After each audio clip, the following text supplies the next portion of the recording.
अगला दोहा देखिए प्यारे बच्चों, 10वां दोहा। जब मैं था तब हरि नहीं, अब हरि हम नाई। सब अंधियारा मिट गया, जब दीपक देखा माही। जब दीपक देखा माही। क्या कहते हैं कबीरदास जी कि जब मैं अपने अहंकार में डूबा हुआ था तब प्रभु को नहीं देख पा रहा था, लेकिन जब ज्ञान रूपी प्रकाश मेरे अंतर मन में प्रकाशित हुआ तब अज्ञानता का अंधकार स्वतः ही मिट गया और ईश्वर के साक्षात दर्शन हो गए। सब अंधियारा मिट गया, जब दीपक देखा माई। कहने का तात्पर्य बच्चों ये हुआ कि ज्ञान रूपी दीपक के प्रकाश ने अंधकार रूपी अज्ञानता को मिटा दिया है तथा अहंकार को दूर हटाकर मेरे हृदय में ज्ञान का आलोक भर दिया। अतः परमात्मा से मिलने के लिए यह आवश्यक है कि हम अंधकार रूपी अज्ञान एवं अहंकार को नष्ट कर दें, तभी हमें गुरु की दर्शन हो सकते हैं। प्यारे बच्चों, आपने ये दोहा भी समझा। अगला दोहा देखिए। कबीर कहाँ गरबियो, ऊंचे देखी आवाज। काल ही परयों भवे लोटना, ऊपरी जामे घास। ऊपरी जामे घास।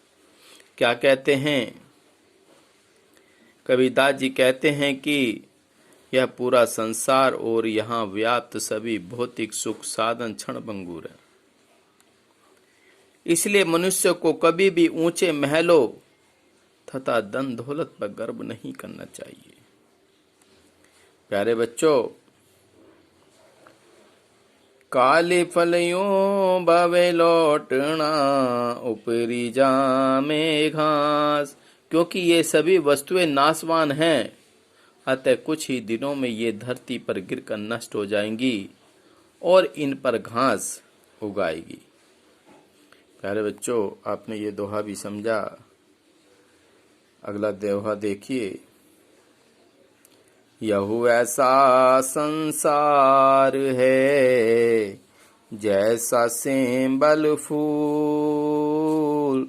दिन दस के बहार को, झूठे रंग न भूली। झूठे रंग न भूली। कबीरदास कहते हैं कि यह संसार सेमल के फूल के समान जब खिलता है तो सबको आकर्षित कर लेता है, परंतु यह आकर्षण अधिक समय तक नहीं रहता, क्योंकि यह जल्दी ही नष्ट हो जाता है। दिन दस के बहारी को, झूठी रंग ने भूली। अर्थात उसका फल भी खाने योग्य नहीं होता, क्योंकि उसमें रूई भरी होती है। कबीरदास जी का कहना है कि हे मनुष्य, तू सेमल के फूल की भांति आकर्षक संसार के मोह में मत पड़। यह आकर्षण कुछ ही समय का है, अर्थात यह जल्दी ही नष्ट हो जाएगा।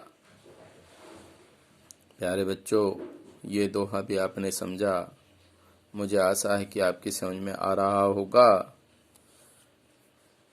अगले दोहे आप अगली वीडियो में देखेंगे। धन्यवाद।